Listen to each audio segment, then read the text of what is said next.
السلام عليكم ورحمة الله وبركاته. وعليكم السلام ورحمة الله وبركاته. إن الحمد لله نحمده ونستعينه ونستهديه ونستغفره ونعوذ بالله من شرور أنفسنا ومن سيئات أعمالنا. من يهده الله فلا مضل له ومن يضلل فلا هادي له. أشهد أن لا إله إلا الله وحده لا شريك له وأشهد أن محمدا عبده ورسوله. صلاة وسلاما على حبيبنا المصطفى صلى الله عليه وسلم وعلى آله وأصحابه ومن سار على نهجه واستنى بسنته إلى يوم الدين. اللهم رب اشرح لي صدري ويسر لي أمري واحلل عقدة من لساني يفقهوا قولي يا رب العالمين. أما بعد. Berbahagia yang hormati yang dikasihi Al-Fadhil Ustaz Haji Tahmidin, dan hormati seluruh kuasa pengajian ataupun surau Al-Husna, dan yang dikasihi yang dirahimkan setiap bulan kehadiran seluruh para jemaah yang hadir jauh dan dekat.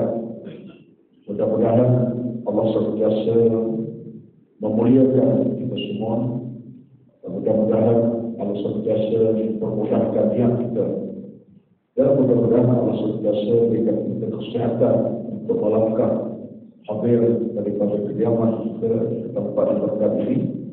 Dan mudah-mudahan setiap langkah kita melangkah itu akan diperawai oleh Allah SWT dengan satu langkah kita melangkah, kita mendapat pahala, dan langkah yang kedua kita akan dapat menghapuskan dosa-dosa kecil kita. Itulah kelebihan-kelebihan yang cukup tersirat, dan itulah keyakinan kita selama-lamanya tanamkan dalam diri kita bahawa Allah sentiasa mempergunakan urusan agama. Agama adalah satu rezeki. Tanpa agama kita akan hilang segala-galanya. Dengan agama kita dapat segala-galanya. Jadi kesempatan pada pagi ini, alhamdulillah, saya syukur pada Allah Azza wa Jalla dapat hadir lagi bersama dengan tuan-tuan yang saban bulan sedia untuk mendengar ilmu yang dikupas yang diulaskan ini. Dan saya mendoakan mudah-mudahan usaha sebegini akan dirahmati, diberkati oleh Allah Azza wa Jalla, insyaAllah. Satu jam pertemuan kita adalah satu jam yang tidak bermakna. Jam yang kita berada ini adalah satu jam yang cukup bernilai pada pandangan agama, pada pandangan Allah Azza wa Jalla. Satu hari, cerita yang awal saya, satu hari seorang sahabat Nabi SAW duduk dalam keadaan berfikir. Duduk berfikir, dan bila dia berfikir, maka dia telah agak lajak dalam fikir, panjanglah masanya. Tiba-tiba ada sahabat yang datang kepadanya berkata bahawa kamu rugi tadi. Kenapa rugi? Sebab kamu tak bersama kami dalam keadaan seronok, santai, makan, santai, seronok. Mana kamu tak ada, kamu rugi. Lalu mereka sampai ke Nabi SAW. Nabi kata tidak. Sebab kamu yang fikir itulah yang lebih beruntung. Sebab apa? Jika hidupkan ingat pada Allah yang kamu yang ramai, kamu lalai, leka, ramai yang macam-macam cerita kamu akan bacakan. Maka Nabi menafikan kerugian yang dirugi, dan kata yang untuk yang berfikir tadi. Jadi, alhamdulillah. Jadi, tuan-tuan sekalian, kita beruntung sebenarnya.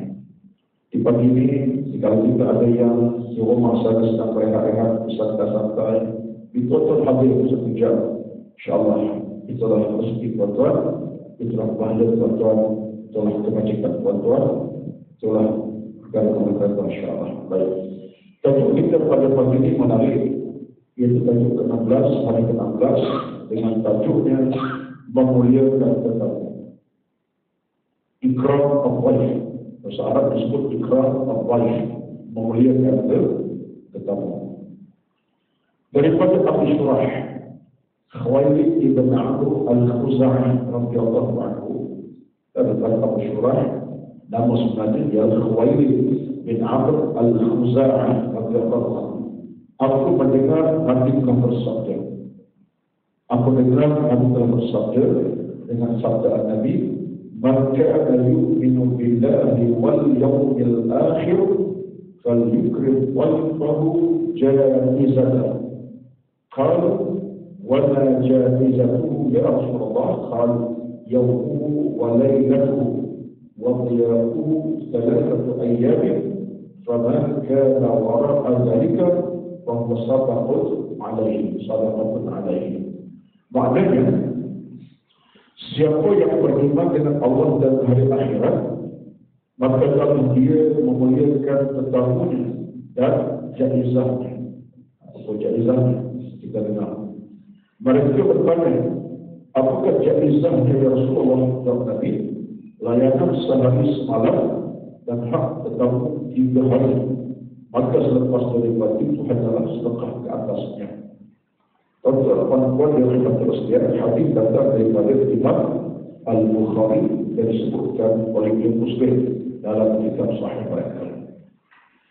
Ada satu nas yang lain, satu hadis yang lain juga di Muslim. Nabi sebut ringkasnya. Nabi kata pun, "Man kana yu'minu billahi wal yawmil akhir falyukrim dhayfahu." Ringkas. Siapa yang beriman dengan Allah dan akhirat, maka muliakan tetamunya. Hadis ini panjang sikit. Baik. Antara pedoman kepada hadis, antara ialah pertama, memuliakan tetamu dengan menyediakan makanan dan minuman menurut kadar kemampuan dan layanan yang baik, seperti beri tempat duduk yang sepatutnya dan menghantar pulang ke pintu lebih lagi diperkarakan. Inilah sifat lain tetamu, kerana tetamu boleh membawa kebaikan kepada seseorang. Yang kedua, seorang ulama terkemuka yaitu Abi Al-Minit bin Saat berpendapat penerimaan tetamu dan memuliakannya adalah wajib selama masanya 1 malam. Tetapi mereka berubah berbeza pendapat tentang apakah penerimaan tentu wajib atas orang kota dan orang kampung atau hanya di atas orang kampung saja. Imam Syafi'i berpendapat ketiga bahawa penerimaan itu diwajib atas orang kota dan orang kampung. Yang keempat, Imam berpendapat bahawa penerimaan tersebut hanya atas orang-orang kampung. Ini kerana orang-orang musafir dalam kota atau pekan biasanya senang mendapat kemudahan dalam bentuk tempat penginapan atau persinggahan, juga dalam urusan membeli makanan dan lainnya. Sementara yang kelima, Qaul Iyam berpendapat bahawa Iyam wajib dilakukan terhadap seorang musafir yang perlukan sesuatu dan keadaannya dalam kesusahan. Yang keenam, dalam masyarakat Melayu, budaya menerima tetamu amat baik seperti menjawab dan melayani dengan mesra, tetapi alangkah bagian baiknya apabila diikatkan lagi di mana yang dianjurkan oleh agama Islam. Baik. Tajuk yang tuan-tuan nampak mudah, simple, tapi dia ada seni dalam agama. Seni dalam agama. Saya buat contohnya. Yang pertama sekali, dalam Islam dan tuan-tuan, rahmat Allah Subhanahu wa Ta'ala direndam bukan hanya kerana kita semata-mata, bukan kerana kita semata-mata, tapi ada pihak yang bawa rahmat kepada kita. Maksudnya ialah keselamatan, keamanan, kebahagiaan, kesejahteraan, kedamaian, apa bentuk nikmat kebaikan, bukan kita semata-mata yang dapat cari, tapi ada pihak kedua bagi kita. Maksudnya begini, tuan-tuan, kita baca Quran, kita bersedekah, kita derma, kita cari ibadat yang sunat kita buat Tuhan. Memang pahala itu banyak, kita dapat rahmat. dan sebagainya. Betul, kita di rumah kita sembahyang kita buat, Quran kita baca, contohnya. InsyaAllah kita dapat kelebihan, rumah kita pun tenang aman.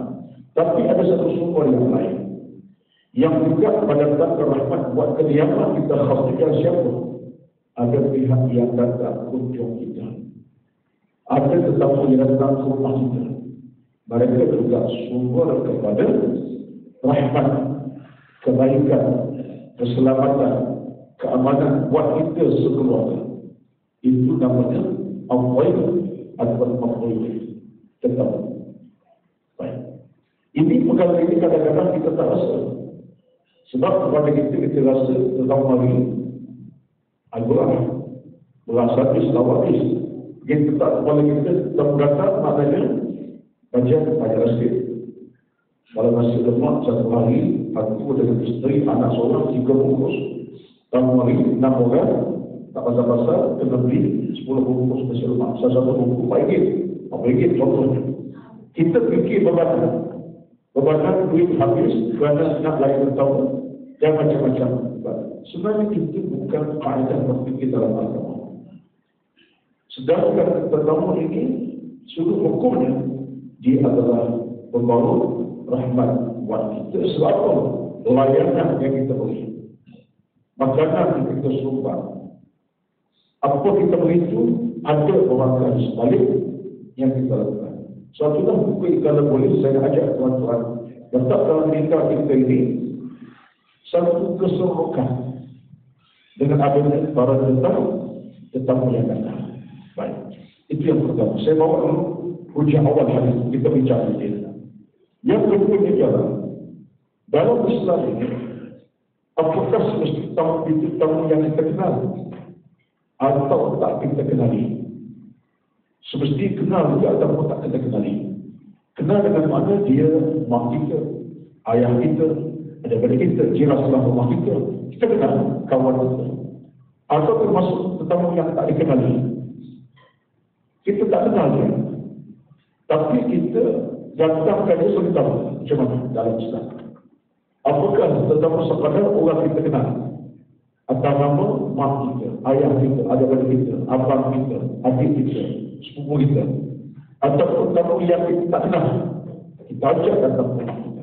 Macam mana dalam Islam? Dua-duanya sekali. Dia tak tahu orang kenal, orang tak kenal pun boleh jadi tetamu kita. Tapi yang lebih payah sikit, apa? Orang kenal, kita pun takut lah. Hantu raya tak tahu orang ni. Hantu raya bukan hantu, tapi orang macam mana, berjalan tak tahu. Ini masalah kita sikit. Zaman Nabi tak tahu macam tu. Zaman kita ni zaman yang semua berubah. Dan memang tak semua orang berani nak jemput orang luar datang ke rumah. Tiba-tiba buka pintu, masuk. Pada orang kenal, ayah juga dia tak buat. Ya? Tetapi dalam Islam, kaedahnya bukanlah tamu orang kita kenal. Orang tak kita kenal tu, kita undang datang ke rumah kita. Itu kaedah Islam pada awalnya. Tapi kita mengambil satu keadaan bila kita tak kenal sana orang ini, sama pula suasana masyarakat pun dah berubah dan bahaya banyak keadaan. Kita mungkin tetamu kita kuat tertidur. Tak apa. Yang penting tetamu kita kenal, dahulukan mereka. Tapi kalau kita mampu, contohnya berlaku. Contohnya kita baca nasihat, contoh yang mudah. Kita dalam keadaan nak bawa tetamu kita tak kenal. Boleh.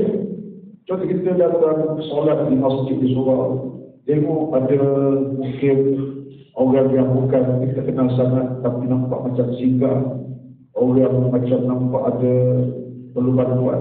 Kita jumpa dia, saudara, daripada nampak macam jauh datang, ada beritahu saya daripada Ustaz, saya tengah cari rumah anak saya, tak rasa tidak pindah contohnya. Okey. Mungkin pada awal dia tahu sesuatu dia duduk, tapi dia datang anak dia dah pindah, tak boleh tahu contoh. Dia pun keadaan susah ni. Kita anggap tahu kita, maka tak apalah. Nanti insyaAllah kita bisa dapatkan alamat tahu, jom rumah saya, kita minum contohnya. Ini contoh saya bawa tu. Yang kita tak kenal, tapi kita jemput dia untuk rahimkan dengan minuman, makanan dan sebagainya. Untuk redakan dia punya perasaan cemas, perasaan tak selesa. Sebab dia kan naziarah orang. Tapi rumah dia tak ada. Dia contoh, laku dah. Ada juga laku. kita rahimkan dia, untuk tenangkan dia, untuk dia rasa terhibur, ada orang nak beri makan. Ini maksud saya. Bukan cari matamu nak bawa, tidak. Itu payah juga. Yang kedua, yang ketiga tuan-tuan, dalam Islam ini, yang ketiga tuan-tuan, dalam Islam ini, dia bertamu ini ada kaedah. Sama ada bagi kita tuan rumah, tetamu yang datang. Ada sifat, ada syarat-syarat. Dalam buku ini tak detail, saya akan detailkan beberapa kali tentang ini. Baik. Ada syarat kepada tuan rumah dan ada syarat untuk tetamu yang datang. Ada syarat, bukan tak ada syarat. Ada syarat-syarat. Baik. Yang penting ialah, poin tentang hal ini ialah bahawa muliakan tetamu itu Nabi kaitkan dengan iman dan hari akhirat. Ini poin yang paling besar. Sebab Nabi sebut, "Man kana yu'minu billahi wal yawmil akhir wal yukrim wal." Siapa yang beriman dengan Allah dan percaya akhirat, muliakan tetamunya. Mengapa Allah kaitkan iman dengan hari akhirat dan dengan dia tetamu ini? Inilah kata para ulama, kata mereka bahawa persoalan lain tamu ini diada hubungan dengan soal iman dalam hati kita masing-masing. Sebab ada orang yang tak boleh menerima tetamu, tak layak dan tak tetamu, sebab imannya lemah. Maka orang imannya kuat, imannya kental, imannya cekal, imannya sempurna, imannya baik, dia seorang tetamu ini satu nikmat baginya, suatu kemanisan dalam hidup. Sekalian anda beriman Tuhan manis, iman anda, dia tetamu ada rasa suka. Kalau selalu tak ada rasa macam hibur, sedih, apa-apa. Tapi datang Rasulullah tak layak, tak pergi dari yang terbaik. Jadi Allah dapat dikaitkan dengan soal keimanan. Paling mungkin satu. Yang kedua adalah dalam hadis kita disebut dengan bentuk perintah. Paling mungkin hadis tuan-tuan ada masalah dengan. Paling mungkin ini bentuk perintah. Timbul soalan, wajib ke sunat perintah ini? Wajib pada satu ketika dan sunat pada satu ketika yang lain. Selama ini Nabi kata paling mungkin maka layak tetap ikrar tetap bukan. Apakah hukum di sini perintah ini sunat wajib? Jawapannya sunat pada satu ketika, wajib pada satu masa yang lain. Wajib bila? Wajib bila kita memang boleh untuk lain tetap. Kita ada keluasan masa, keluasan harta untuk lain. Wajib. Pada masa kita tak ada keluasan, kita masa tak cukup, dan kemudian tak pelayanan terbaik, rumah kita tak sudah, rumah kita dua bilik contohnya. Anak pula tak ramai, 6 orang. Betul lah kan? Bagi 2 bilik, datang 1. Anak 6 orang, suami isteri 2 lapar. Bayar pula. Dia 1 bilik suami isteri, anak 6 orang, 3 kat dalam, 3 kat luar. Datang 1. Masa itu, sunat tak sunat? Dan gugur sunat dengan mak apa? Layak dengan mak tidak beri perhatian lebih kepada susah lah. Sebab bilik tak ada nak diberi. Kemudian tak rumah kita sempit contohnya. Pada masa itu, dan jadi sunat. Nanti kalau kita mampu juga tak ada masalah. Anak kita 6 orang, 3 keluar bilik bagi tamu dulu. Contoh, tak ada masalah. Dan pada masa itu, kita sudah gugur kewajiban, disunatkan. Tapi wajib dari kekal kalau kita keluasan. Masa ada rumah kita tak masalah, biliknya ada. Dan kita pula berkemampuan lain tetap dengan makanan minuman. Cuma tak boleh. Itu dianggap satu dosa. Ustaz, dosa besar. Ustaz, bukan dosa besar. Tapi dianggap satu kesalahan. Satulah tuan-tuan, ini kaedah dalam kita menerima tetamu. Kalau tidak, kita akan berada kepayahan juga lah. Pertama dengan makna kita melanggari hukum dalam bab layak tetamu ini. Itu kaedah pertama daripada hadis Nabi paling ukul. Sebab ini bunyi, maka hendaklah dia muliakan. Seorang perintah kan? Maka perintah itu ada 2 keadaan. Satu sunat pada masa dan satu wajib pada waktu. Tengoklah. Jadi kalau mak kita telefon, halo, InsyaAllah mak ke depan nak pergi ke Merauke, ziarah Al-Umi. Kita jawab terus, sebab kita ada keluasan rumah kita. Mak insyaAllah mak atau bila mak? InsyaAllah nanti Allah kata tiket tu. Dan tiket kau terbang, bukan tiket pada kita. Itulah tanda. Tapi kita pasal, cari alasan. Padahal rumah kita ada keluasan, kita ada masa. Dan kita telefon mak, telefon datang. Oh mak, saya susah lah mak dalam telefon saya ada. Cari pasal. Dosa tak? Kita berdosa. Sementara pula orang yang nak datang kami, orang yang paling terbaik kaum Ahmad. Siapa lagi tuan-tuan dalam hidup kita ini, tetamu yang lebih utama Allah ialah mak dan ayah kita. Dalam tetamu itu dia ada taraf-taraf dia. Ada tarafnya. Ada taraf apa ini? Martabat wajib yang paling utama satu. Orang-orang alim. Ya? Orang-orang berilmu. Ini martabat pertama tetamu kita. Orang berilmu. Orang alim. Sebab kita kalau boleh lah. Kalau boleh Ustaz. Kalau datang seorang untuk syekh, untuk guru lah, untuk kawasan kita ni. Datang begini lah. Patut benar kita belum tu. InsyaAllah Ustaz Tafiq malam saya nak bawa katalah contoh kita cakap siapa lah kita kata contoh Dato' Sebong setelah contoh dan tokoh bahasa ada lagi datang sana semua kita dia akan ceramah maghrib sekian hari.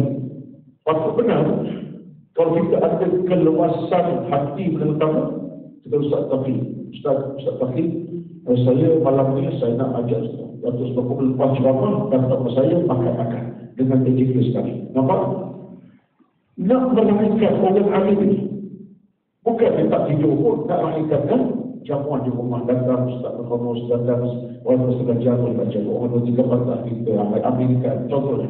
Jadi semua itu, ini martabat pertama. Daripada pertama orang-orang yang alim. Bermula untuk menerima tetamu yang alim. Bermula tuan-tuan. Kalau boleh lah, tapi kalau dah surau, dah ready nak buat jamuan, perkara pula tu, dengan sebab datang penceramah terkenal, nak ikut kambing tu, macam mana, ya?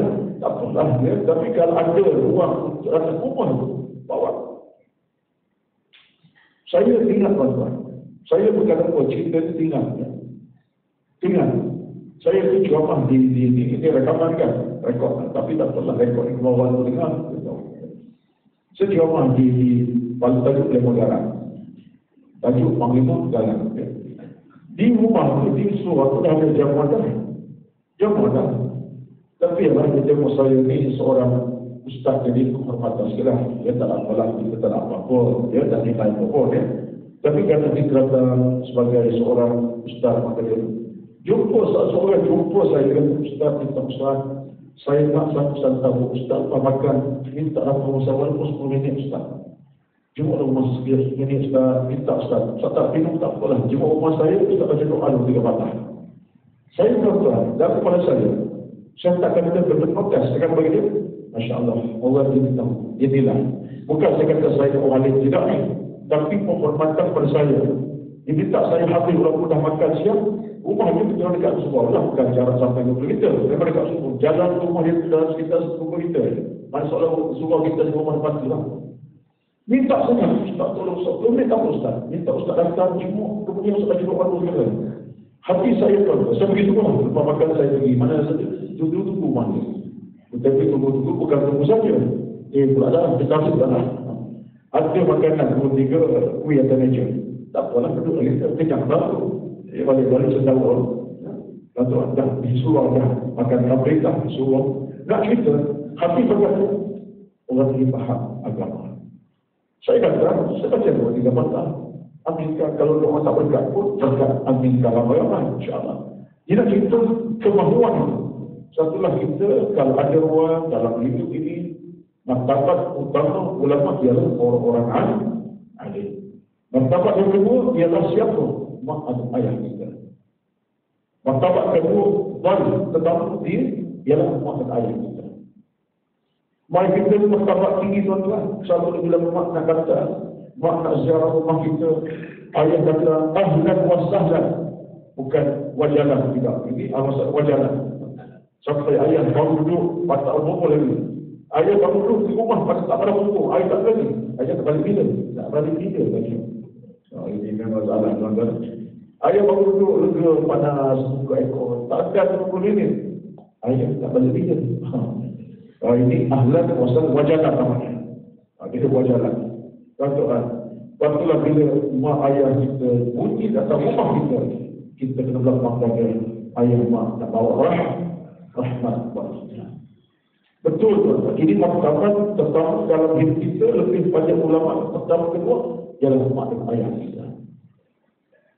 Satulah sesiapa yang ada mak masih ada, ayah masih hidup. Betul-betul tuan-tuan, kalau kita ada iman yang kukuh, hati yang kental, jiwa yang baik, ilmu yang bertajuk, bila mak ayah bunyi nak panggil, kita berikan suatu keluasan kepada mereka. Saya akan sebut nanti ni, syarat-syarat ni, banyak lagi. Ini martabat yang kedua daripada kalangan tetamu kita. Kalangan yang ketiga yang dianggap sebagai martabat tetamu dalam agama kita, siapa tuan-tuan? Yang ketiga ialah kawan-kawan kita, rakan-rakan kita yang kita kenal dia berakhlak mulia dan berakhlak baik. Dia tidak walik, taklah macam tubuh tadi. Tapi kawan kita yang kita kenal akhlaknya elok, kawan kita ada agama, kawan kita yang jaga ibadah, kawan kita yang memang ada akhlak mulia, kita kenal dia. Kenal si Zarul Ain, contoh kita kenal dia orang baik. Dia yang kita walakan, taklah bertambah di pertama tadi kan ke Ustaz sekarang. Itu contoh dia, tapi kita kenal dia. Walaupun dia Ustaz ni orang yang baik, akhlak terbina, terjaga, kata semua. Dia merupakan kita tak ketiga di pertama yang kita kena lakukan. Ini sampel tadi para ulama kita ketika menjelaskan tentang tahap-tahap dalam Islam. Jadi yang keempat kelima itu awal biasalah ya, tak masuklah. Maknanya tapi tamu tak masuklah berjenayah penyamun ya. Walaupun berjenayah masuk rumah kita, kemudian dia siapkan rumah seumpamanya saya dirah tamu tak macam tu, berjenayah tak macam tu, dia rompak lah. Jadi tak masuklah. Jadi yang ketiga ialah orang-orang awam kita kenal ni, kebaikan akhlak dan sebagainya. Kawan-kawan kita sejabat, kawan setaman macam-macam lagi. Adik-adik kita di mana? Kita masuk yang ketiga tadi. Abang kita, mak adik kita, sesuatu kita masuk dalam yang ketiga tadi. Baik. Jadi ini di antara apa yang telah dikupas dijelaskan oleh para ulama tentang maratib al-faih. Namanya maratib itu martabat para tetamu dalam Islam. Baik. Apa yang penting dalam soal hari ini ialah Nabi SAW berikan prasyarat kepada kita. Nah ini kita masuk topik yang sebetulnya. Lagi tempat lima umum tentang bagaimana kita bertamu ini kena beri penghormatan. Jangan anggap mudah tamu ini bawa rahmat kepada kita. Baik, dalam hukum tetamu ini tuan-tuan, menarik hari ini dia beri satu hukum jelas. Baik. Yang pertama sekali, tetamu ini ada hak bagi mereka ke atas mereka. Hak tetamu ke atas tuan rumah, sebaliknya hak tetap ke atas tuan rumah, atas kamu. Tuan rumah atas kamu, hak yang pertama ini adalah berikan pelayanan yang terbaik. Kalau memerlukan pelayanan penempatan, kediaman, kena beri yang terbaik. Katalah kata mak kita satu, ayah mak kita. Berikan bilik yang sewajar sepatutnya. Bilik yang bersesuaian dengan kemuliaan sebagai tetamu kita dalam martabat kedua tadi.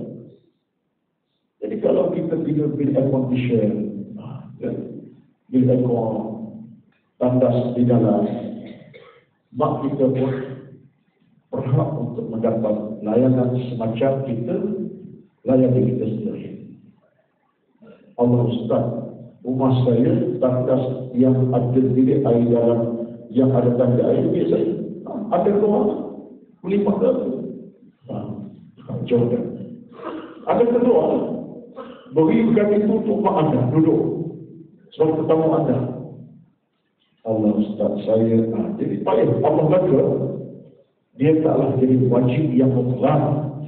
Maknanya kalau pun dalam keadaan kita mak kita bilik yang terbaik dan telah datang di luar, tapi biliknya sudah menepati kehendak tetamu dikerahkan, dengan keluasan, dengan ekor macam kita ada, dengan kipas yang baik, dengan jaga yang baik, katil yang tidak kokek-kokek, katil yang bukan irama danduk. Jadi katil makna irama danduk, mak naik saja, contohnya mak pun demam anak kata ada tekuk patah tengah malam, dia dah sakit lutut, tekuk lututnya cedera contohnya.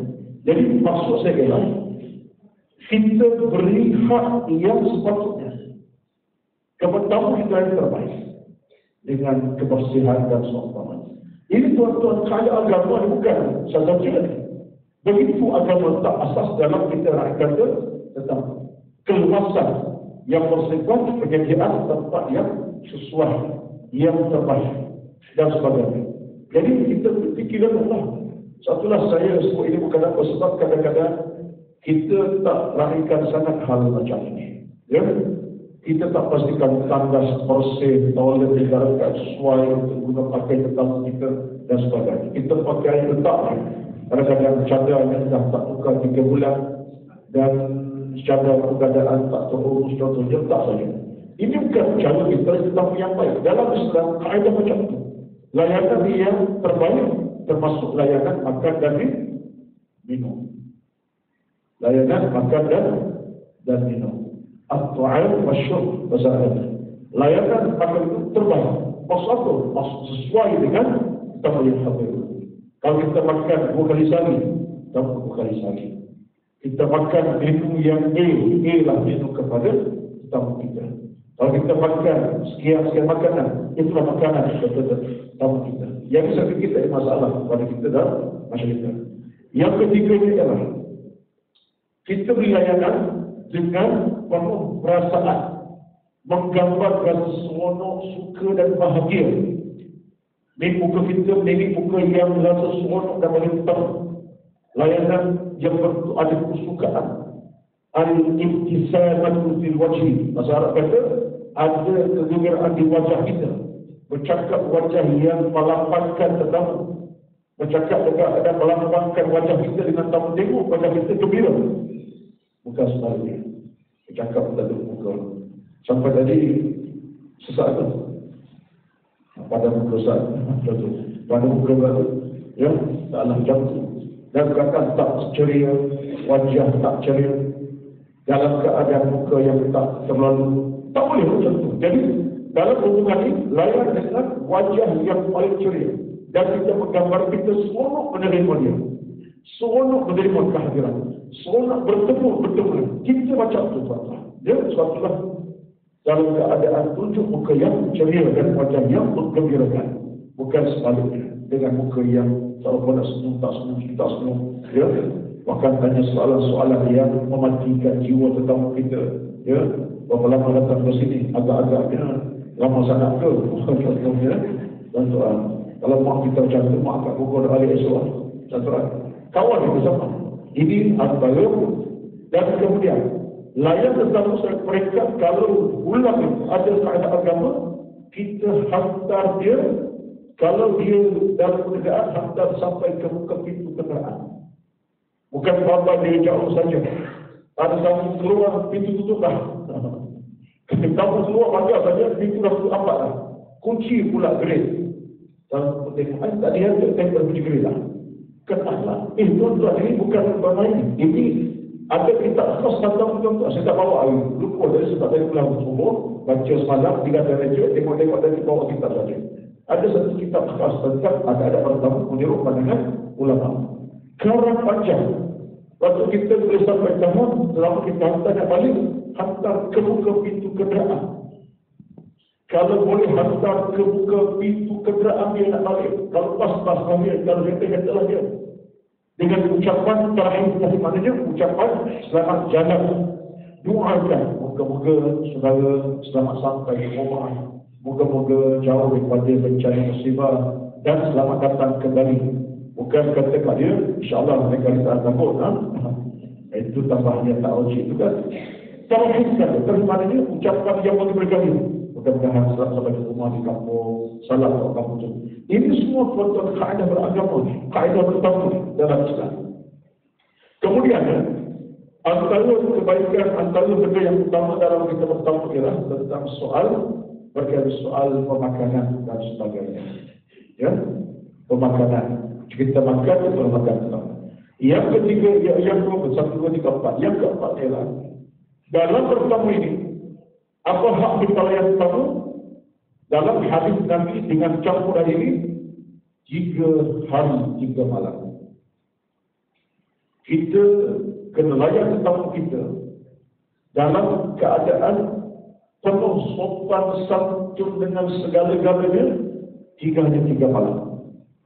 Oh, mak saya itu dengan saya Ustaz dah 3 minggu. Macam mana Ustaz? Mak kita lah dengan pula wataknya. Sebab itu mak kita. Ni cerita ini kalau tahu umum tentang Ustaz ke, ulama ke, tentang kawan kita. 3 malam. Dalam 3 malam kita kena berikan segala-galanya. Layanan terbaik, tempat yang terbaik, makan terbaik. 3 malam. Baik, ada masalah pagi. Dalam hukum fiqahnya, tamu ini dia sudah tak dianggap tetamu lagi. Layak di rumah kita okey, tapi soal makan minum dia yang kena cari sendiri. Nak beli ke, nak apa, dia kena cari. Kalau kita tunggu kita nak jaga lagi, kena masalah. Boleh juga, contohnya hari keempat lagi, hari kelima lagi, tamu kita.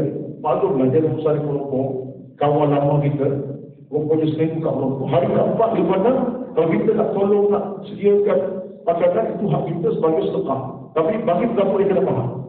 Atau kena faham juga. Jangan pula mentang-mentang datang rumah kawannya, letak kepala, takut hari 3 minggu. Datang sebulan. Tak betul lah, sebab itulah.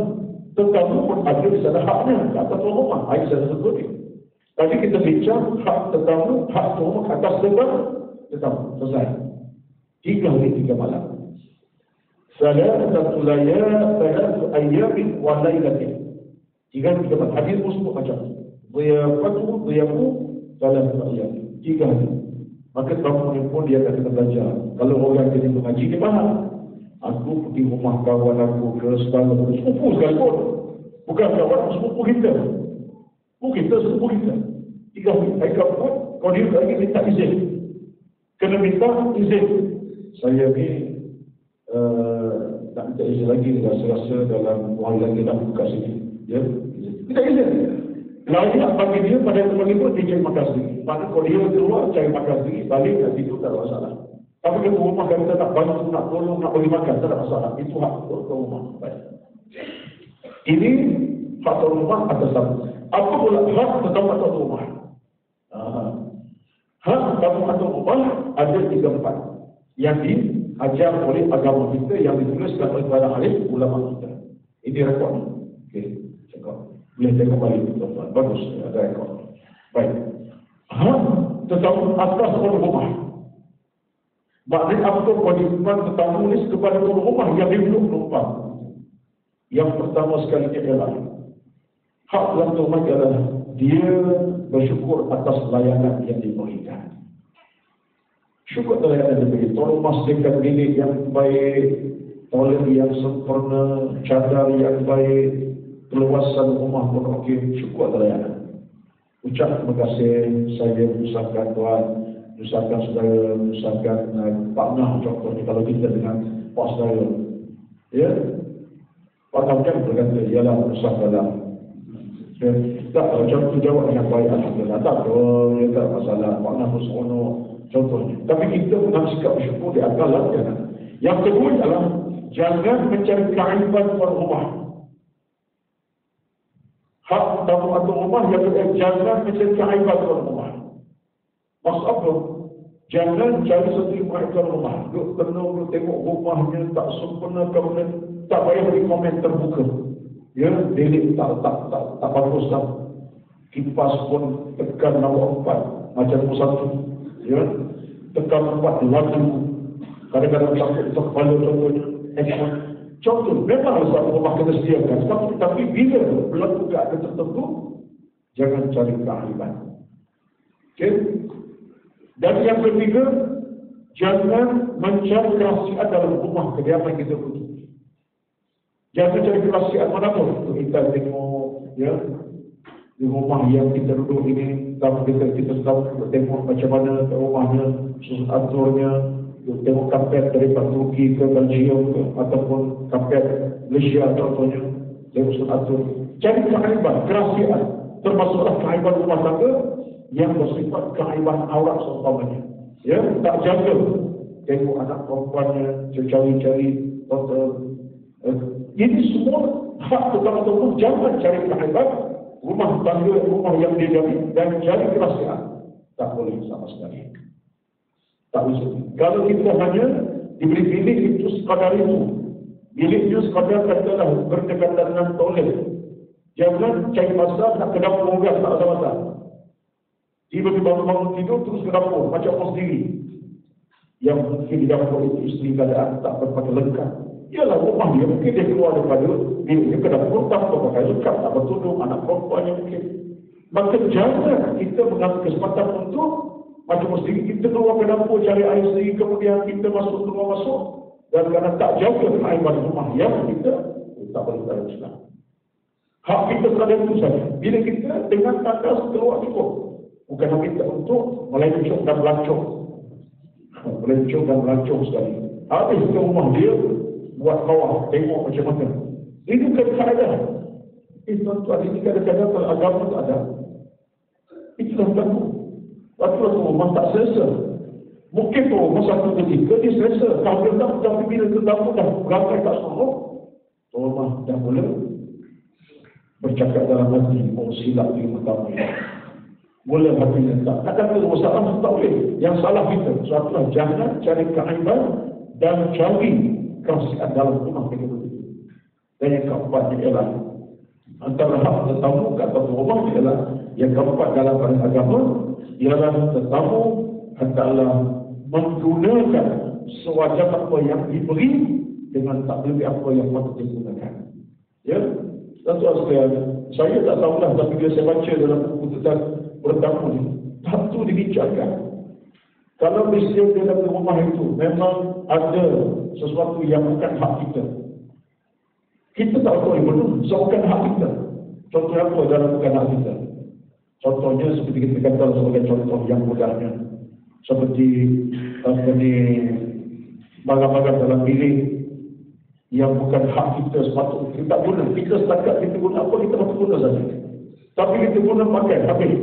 Contoh dengan bedak, dengan sabun, dengan gincu bibir contohnya. Kalau ada gincu lah, ya. Macam rumah kita, tak boleh. Ya, tak boleh. Kita guna ke dalam bilik itu disediakan, bukan hak kita. Dan kita perlu pun kita guna macam itu. Tak boleh. Apa ya? Sebagai contoh yang payah. Contohnya seperti apa? Seperti apa ni, alat-alat tentulah. Ya. Bukan hak kita. Nak guna minta izin. Nak guna minta izin. Saya nak guna charger kalau ada lebihan. Oh, tak ada lebih, ada charger lebih. Kalau tak diizinkan dan tak diberi hak kita, tak boleh. Betul, kita kena baca macam sebab kita bukan untuk tempat kita. Kita mendiami atas asas kita sebagai tetamu, bukan tuan rumah. Bukan hak kita untuk guna sebanyak ada. Ya, macam tadi lah. Sampai kita ke Roslan pun, kita kacau tadi dengan Nilo, dengan apa, dengan, ya, bukan tuan-tuan. Apa sedikit ketua kita, tapi nak yang lebih bukan kita. Ini bukan apa. Islam jaga hati tuan-tuan. Jangan kata ini bukan ada, ini agama cerita. Sebab tetamu dia terhad dan hukum masa terhad dan dia terhad penggunaan apa yang dia ada. Baik. Hak tetamu yang kedua ialah dalam tempoh diberi waktu di bawah situ 3 hari 3 malam saja. Sampai tahun tadi hak tetamu 3 hari 3 malam. Dia tak boleh melepasi jam-jam yang lebih pada hari 3 malam. Nah, lebih kita beritahu. Saya duduk sini mungkin 2 hari lagi tambahan sebab saya ada urusan yang tersai. Minta maaf. Jangan kalau sepupu kita ke. Itu antara akhlak kita sebagai tetamu kepada tuan rumah satu keluarga. Baik, boleh faham tuan? Ini satu ajaran yang nampak sebab sekali tadi. Tajuk menarik sebenarnya. Ya? Sebab tajuk simple tapi dia merupakan tajuk yang bawa kita kepada kesejahteraan dalam kita bertamu dengan tetamu. Hati orang yang tuan rumah pun selesai, hati yang kita sedang pun tenang. Jadi kita menerima satu kerajaan antara sama kita. Tetamu pun tenang, rumah pun tenang. Kita tak nak tetamu pun tak tenang, rumah lagi tak tenang. Terus Abu Sufyan sama pun. Ya, datang biliknya, siap-siap elok diberi hingga api kantil ke atas ke bawah contohnya. Ya, yang belah tepi diubah ke kiri kanan contohnya. Ya, contoh berlaku tak dalam Quran tapi tetamu tak ada, jangan ubah semua keadaan. Yang kita kena ingat, ini adalah hukum dalam bab berkaitan dengan soal tetamu. Baik. Saya pergi kepada satu isu yang cukup menarik tentang adab dan seumpamanya. Yang ini pula tuan-tuan, saya nak pergi kepada perkara yang penting sangat. Utama sangat kerana berpandangan kepada pandangan ulama dalam kitab ini. Saya kena sentuh juga. Sebab itulah kata Imam Syafi'i, kita ambil Imam pandangan Imam Syafi'i. Ya, penerimaan tetamu wajib atas orang kampung dan orang kota. Kita dapat tamu yang tuan-tuan, sebagai pandangan Imam Syafi'i lah. Dia tak bicara tentang pemberian di Malik itu dan seumpama tak bicara. Dia begini. Penerimaan tetamu dalam kerangka Syafi'i, orang kampung dan orang kota sama saja. Jangan mentang-mentang kerana Pak Mat kita ataupun Pak Lang kita orang kampung. Kita berdiri syahalah, saya tunjuk, banglo 16 juta harga. Contoh, ada tak 16 juta banglo? Ada tuan-tuan yang juta pun ada.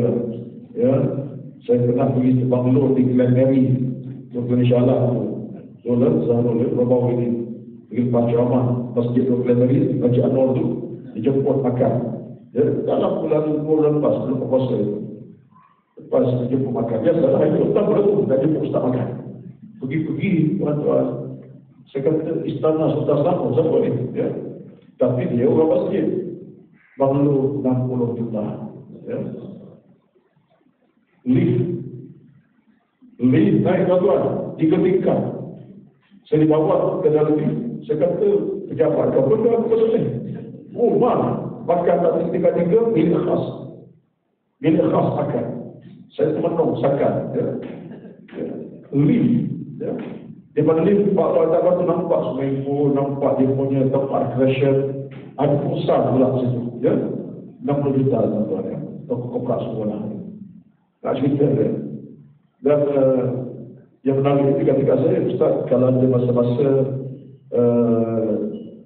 ada masa-masa datang ziarah, nak melawat, nak bermalam, Ustaz telefon je lah. Saya pun orang masyaallah juga. Bukan kalau sudah wajah kayu, asal tidur juga tak. Kita masyaallah juga, kerja lah masyaallah saya. Ini ada kalau boleh suka, dia boleh beri masyaallah juga. Sebenarnya juga, disuruh tidur. Bagi itu, tak disari, 5 hari malam. Ya. Dan menurut tak tahu. Tapi nak cerita, bukan cerita, tapi itulah rezeki Allah ya. Dan saya pun tumpang seronok tengok dia. Pertama sekali seronok sebab dia pula mengajar banyak menyumbang untuk masjid kalau peladari itu banyak yang menyumbang, bukan setakat juta-juta, banyak juta-juta dia tak apalah orang macam ni. Allah beri kekayaan, dia pun menyumbang untuk kebangkitan agama dan kebaikan agama. Alhamdulillah lah, tak kena dan bakhil. Dan orang masjid. Satu penambahan ya, satu penambahan. Betul tak? Kata Imam Syafi'i, wajib terima orang kampung, orang kota. Kalau kita ada tetamu namanya Pak Nah kita, Pak Nah pasal kita lah. Dia orang kampung duduk di balik dalam lembu 10 ekor. Rumahnya tak pernah ada air condition. Rumahnya tak pernah ada kipas yang mahal. Kalau ada kipas pun kipas Toshiba tahun 75 lagi. Contohnya. Dan rumahnya pun rumah yang kampung. Tak ada air condition. Datang rumah kita di Kuala Lumpur, ziarah kita. Sebab atas di kuasa kita. Layak dia menerima macam mana kita melayan orang kampung, orang tetap katalah. Contoh yang kedua pula. Kawan kita ni, seorang yang terkenal dengan kekayaan datang rumah kita. Di rumah kita tentu. Kita beri bilik terbaik. Sepatutnya, para kita yang datang kampung itu layak menerima layanan macam kita daripada orang lain. Bukan kerana orang kampung beri bilik itu dekat-dekat dengan pintu pagar. Ini jaga. Ya. Pada sebab pagar dia orang kampung. Tak macam itu. Dalam kata Syafi'i kata, tak boleh. Jangan kita layan orang kota, itulah layanan orang kampung. Jangan orang kampung yang kota. Kalau kita rumah tak seberapa, itulah. Rumah seberapa, itu. Jadi, Fiqh syar'i kata dalam hukum kita agama, beri layanan yang seperti yang sama dan adil, bukan layanan sebaliknya. Ini penting. Kadang-kadang kita berfikiran kita maaf, saya tak tahu, tapi saya punya pandangan, kadang-kadang kita tengok status tu. Kita lebih pada status. Kalau status itu nampak tinggi, layanan pun lain. Ya? Tapi kalau status tak tinggi, layanan kita pun sekadar. Ya, ini pemikiran kita yang tak betul. Kalau datang seorang YB, contohnya, kita kenal dia. Layanan kita tak ada dia masuk dah sambut salam lah. Cium tangan lah. Kat pintu lagi. Oh, itu lah. Satu status. Datang Pak Mat kita yang memang status tak ada. Status Pak Mat lagi. Dia bagi salam, kita betul. Salam kepada salam. Ya? Sebab kita hidup suasana, kita membezakan manusia kerana status. Dan di dalam agama, ikut kata syariat, tidak. Dalam agama, tak kira dia kampung kata, pergilah Tuhan. Jadi kita kena bicara tuan-tuan. Bicara. So kadang-kadang benda macam ni, jadikan tetamu kita ada prasangka dengan kita. Tak senang, tak tenang, tak bahagia, tak seronok. Dia belum cakap satu hari, mungkin satu hari, tak salah dia. Aku pergi rumah tak saudara aku di Korongko, beli, dia bagi bilik-bilik yang tak apa, bilik yang belakang, ya. Tapi kalau kawan jaga layanan, tuan-tuan, jangan salahkan dia sebab kita yang bersalah. Lalu layanan ini kategori dengan bentuk yang sesuai, status yang bukan ukuran. Dan itu agama itu ukuran. Ini antara pandangan al-iman syariah, wajib atas orang kampung, orang kota sama saja layanannya. Baik. Satu isu yang lain sekarang. Yang ini saya ambil daripada, saya catat sini, saya catat dalam buku saya, dalam buku saya catatkan di ujung ini. Satu di antara perkara yang banyak dibincangkan dalam tentang soal bertamu ini ialah pandangan, saya tak catatkan dengan siapa, tapi kalau ulama kata ulama tak apalah, tak apa siapa, tak ada masalah.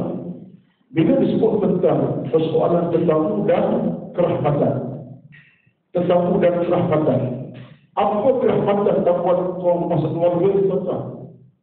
Apa kerahmatan dapat kita sebenarnya? Antara jalan, mungkin doa tetamu. Kita tak tahu. Tamu datang 3 malam rumah kita, bermalam 3 malam. Mungkin pak saudara kita, sepupu kita, mak kita. Dalam 3 malam yang malam itu, kata tamu kita orang yang baik dengan agama. Bayangkan pada malam-malam dia bermalam itu, ada dia mungkin berdoa kepada Allah SWT. Saya tak contoh yang jauh, mak kita. Kita mungkin sekeluarga, alhamdulillah sayang jaga, tapi subuh 5.40, kita mau ke 5.30. Ya, sempat lagi subuh, bukan subuh. Mak kita yang datang rumah kita, dia bangun jam 3 pagi lagi. Jam 3 dia mula berwuduk, apa sejadah dalam bilik dia duduk. Dia beribadat jam 3 pagi lagi dengan tajuk baca Quran. Tak ada rahmat buat rumah kita. Rahmat, itu baca Quran. Jam 4 pagi subuh dibuka Quran. Surah Al-Kahfi, Surah Al-Waqi'ah, Surah Yasin, Al-Yafi baca surah. Justru kadang-kadang. Bila jam 5 pagi belum subuh. Rahmatkan dia apa? Rahmatkan dia. Saya tak ada orang lain bila datang mak mertua saya. Saya tak ada orang lain. Mak ayah dah tak ada. Mertua lagi-lagi tak ada. Seorang lagi ada sekali mak mertua. Perempuan.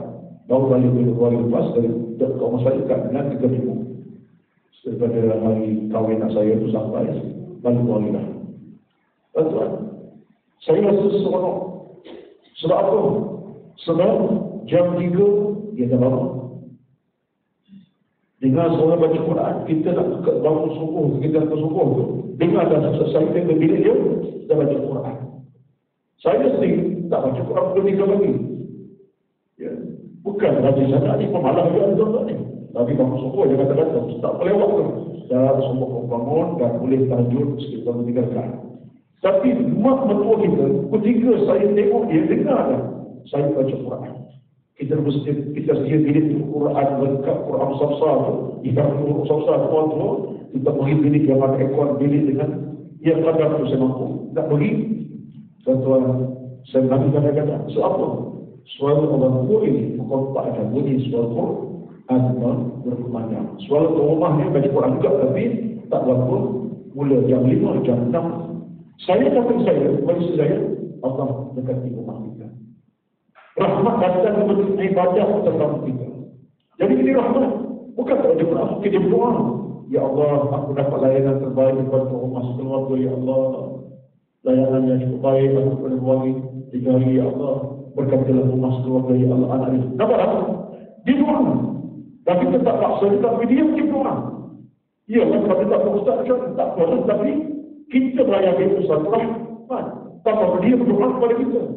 Ini semua benda-benda yang kita tak nampak, tapi itu rahmat Allah kepada kita. Dan yang ketiga, rahmat datang kepada tuan-tuan. Rahmat datang bukan dekat dia bangun awal, tahajud, supaya dia bertahajud, bukan saja. Yang ketiga, rahmat datang dari mana? Rahmat datang bersama malaikat yang duduk bersama kita. Sebab dia tetamu datang, malaikat akan rahmatkan dengan Tuhan kepada kita. Ya Allah, tuan rumah, ya Allah, rahmatkan, rahmatilah dia. So ada hadis disebut setiap tamu datang malaikat akan berdoa kepada kita. Ya Allah, tetamu ini dirahmati tuan rumah, rahmatilah tuan rumah dengan malaikat doa kepada kita. So kita muliakan Allah tuan-tuan. Terlebih utama rahmat itu datang dengan bentuk macam mana dalam agama kita. Terlebih utama rahmat datang bila tetamu itu adalah orang-orang yang benar-benar berilmu dan alim. Dan gila, walaupun dia datang sekejap, dia bukan datang dari mana, masuk rumah kita 10 minit, tapi dia datang dengan bacaan doa. Kita ulur segelas air minum, dia berkata dengan Allahumma asqi man saqana wa at'am man at'amana. Dia tak 10 minit je. Rumah kita bukan setengah jam. Masa kita minit, duduk, minum air walaupun air sejuk, dia baca doa pula pada kita keluarga. Contohnya dia kata apa? Allahumma asqi man saqana wa at'am man at'amana. Ya Allah, berikan rezeki minuman atas apa daripada aku dan makanan yang sama. Maksudnya rahmat Allah akan datang dengan doa walaupun 10 minit, setengah jam saja. Itu rahmat. Apalagi di rumah kita bermalam mengalir, beri tempat yang khas. Saya tuan-tuan sekalian, satu rumah di Johor Bahru. Saya kembali ke Johor Bahru minggu lepas, 2 hari bermalam berkelana di Johor Bahru. Ceramah. Di taman mesti itu, Ustaz tadi, seorang jutawan, orang Melayu kita jutawan, Islam kita, namanya Haji Syamsuddin. Haji Syamsuddin Abdul Rahman, Haji Syamsuddin Abdul. Ya. Ini gambar dia dalam WhatsApp saya ni. Tuan-tuan, apa dia buat adalah, rumah dia tu memang dia orang jutawan, tapi dia punya jagaan utama terbaik. Rumah dia tu, dia buat mobil khas. Biliknya adalah bilik yang bertaraf semacam hotel, 5 star. Tuan-tuan boleh bayar bilik khas dia buat itu semacam bertaraf 5 star, 5 bintang. Semacam 5 bintang. Ini dia tuan-tuan. Tak nampak kan? Ustaz Fakir boleh tengok. Ya? Sambil lah gambar. Saya dah cakap kali pergi. Kalau macam dia itu macam pesta dengan tandas, dengan itu mobil khas. Tak sentuh keluarga, tak ada begitu. Dia hanya menerima Ustaz tetamu yang datang bicara audio baru. Ustaz cuma 3 hari kat situ. Begini orang lain masuk. Tuan-tuan, saya sebut bukan apa. Ini gambarnya. Macam hotel, pesta, rumah. Apa yang patut dia dalam saya nampak sangat tenang rumah dia. Dia pula ada jantung tak sihat, ada jantung, tapi orang segar nampak, tenang wajahnya. Ya? Sebab berkat kehadiran tetamu di rumahnya, duduk orang-orang bertanya Ustaz, duduk sembahyang, duduk beribadat, keluar ceramah, balik tidur, kemudian balik keluar. Tuan-tuan sekalian, ni pemikiran kita. Betulah kalau kita di rumah kita, saya sendiri cuba amalkan. Kalau kita ada keluasan, rumah lah. Kalau ada keluasan, tak keluasan macam mana? Kalau keluasan, kalau boleh rumah kita itu satu bilik khas, kita jadikan sebagai tetamu bilik khas untuk siapa yang datang. Mak kita usik. Seolah-olah khas untuk tetamu kita. Kalau kita mampu, tak pernah. Kalau mampu kita buat, tak boleh. Tak boleh. Baik. Kawan kita yang sahabat kita, di gambar satu ini, bilik khas itu buat semua. Dua bilik khas dan kuncinya berbeza. Dia punya dalamannya lengkap, selengkap-lengkap. Quran, sejadah, semua. Kita saya masuk ke bilik rumah tu, saya kata aku bukan di rumah, baca hotel, tapi buka pintu rumah orang, ya? Sebab rasa keamanan, kedamaian, ya? Dan kemudian selepas bilik dia buat satu surau kecil. Naik ke tangga surau. Kalau ustaz-ustaz datang, tak nak buka bilik sembahyang kat surau tu, atau beribadah kat surau. Jadi tuan-tuan, saya nak sebut tuan-tuan, kerahmatan kita datang daripada orang lain. Pihak yang kedua. Seulang balik, awal tadi, kita dah penghujung ni. Kerahmatan rumah kita, bukan kita yang cari dengan amal ibadah kita, tapi orang bawa dan datang. Maka tetaplah. Kita usahlah. Kita baca Quran, surah Al-Baqarah, kita buat ibadah macam-macam. Itu rahmat kepada kita sendiri dalam rumah kita. Tapi orang datang dengan tetap-tetap, rahmat pun sampai kepada orang. Jadi dengan tamu jangan pandang lekeh. Dengan tamu pandang tinggi, mereka itu bukan cara-cara orang, mereka antara rahmat Allah SWT. Tunjuklah keriangan kita, bukan bebanan, bukan satu perasaan yang mendekat, tapi keriangan hati dan jiwa. Bercakap dengan jiwa yang menurut kita seronok. Datang ni InsyaAllah Pak Ngah lama-lama sekitar seronok Pak Ngah. Jangan buka cerita akhir tanya Pak Ngah nak balik bila ni, ya. Agak-agaknya susah ke mana balik ni, ya. Tak ada apa-apa lagi. Tidak, itu akhlak orang beriman. Kemudian kita tunjukkan rasa seronok dan gembira. Jadi inilah kata-kata kita hari ini. Tajuknya melayani tentang simple saja, tapi dalam agama ada hadis tentang itulah nikmat kita dalam beragama ini. Maka mudah-mudahan Allah sentiasa merahmati, memberkati dan merawat kita semua, dan sentiasa jadikan kita sebagai pelayan tetamu dengan layanan yang terbaik sekali insyaAllah. Tetamu yang bertaraf martabat yang kedua tadi. Yang kedua lah ayah kita sendiri, ya.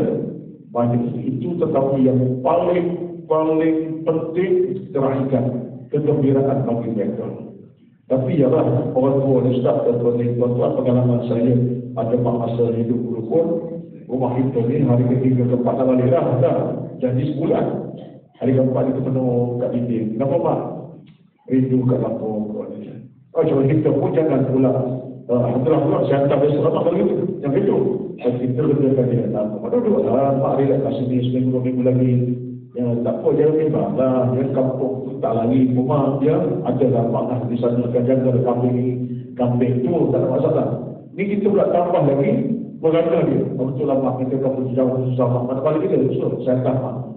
Itu masalahnya. Lepas kita kena syukur Allah Mak kita berhadir rumah kita buat rahmat. Apalagi kalau Mak jadi orang yang ibadat dan sebagainya. Itulah sekadar pertemuan kita bagi utama tentang tetamu insyaAllah. Ahlan wa sahlan, bukan ahlan wajalan.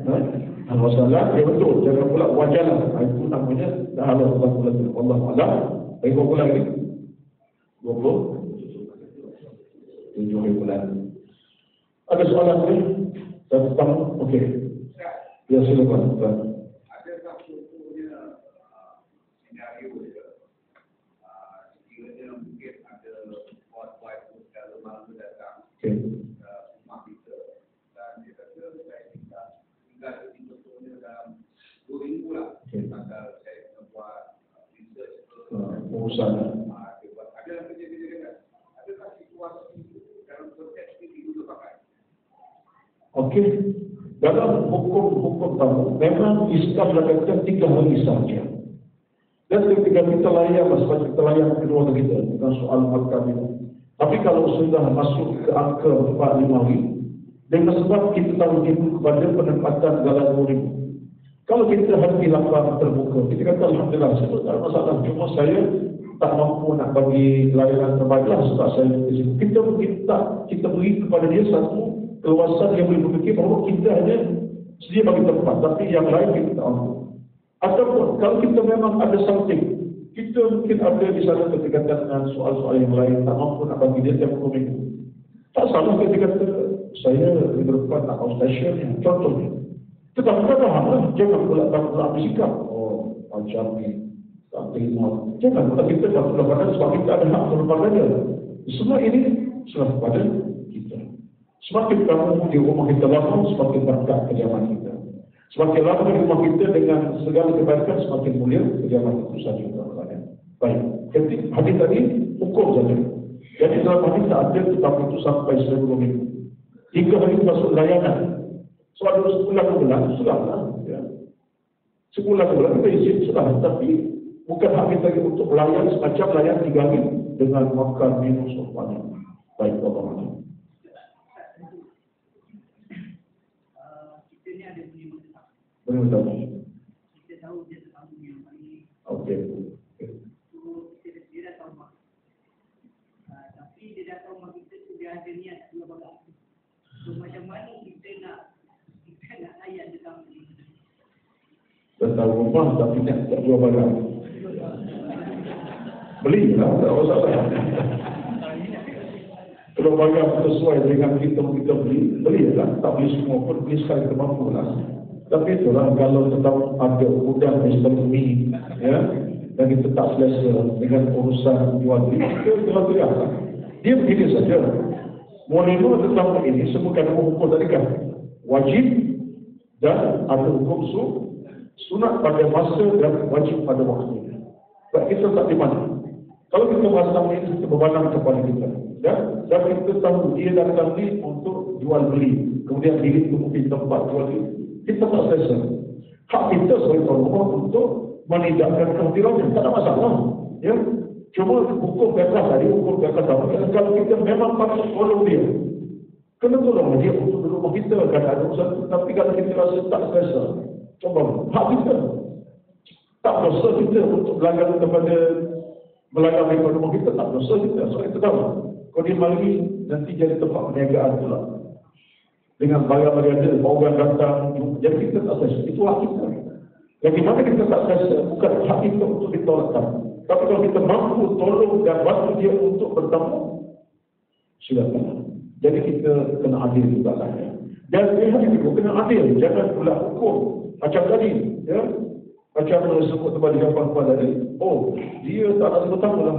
Awak datang, buat masalah, dia tu ada orang tak terima. Kalau awak datang yang baik, tetap sultan yang baik, awak akan terima kan. Jadi ini semua balik kepada kita. Tapi saya tak tahu lah. Mungkin ada pengalaman pun, ya. Saya tak ada pengalaman lagi, orang datang bertemu dan jual barang seumpamanya. Tetapi saya sekitar mak, bapak dan keluarga adik-beradik dan sepupu sepakat. Wallah. Ya. Baik. Mesti lakukan. Ya, kuat sikit. Okey. Okey.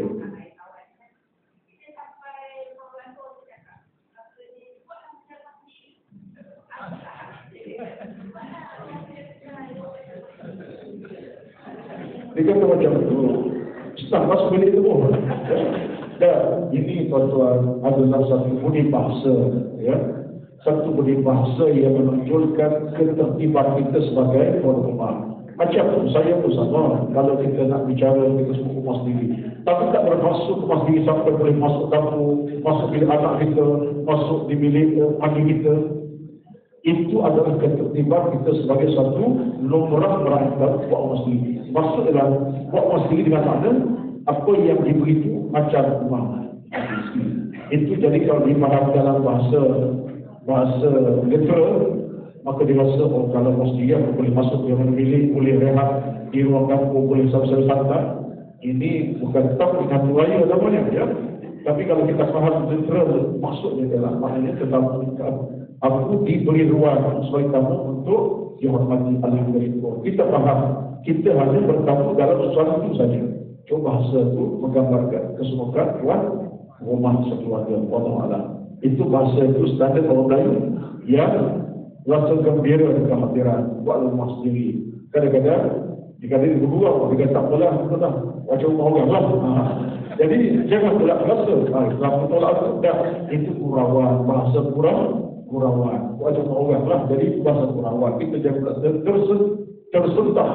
Sudah rumah tak pernah ikut, dan itu bahasa kurawan. Jadi kita ni ada orang Melayu kadang-kadang macam itu. Itulah keterlibatan orang Melayu dengan bahasa yang tinggi, insyaAllah. Wallahu. Satu lagi yang terakhir.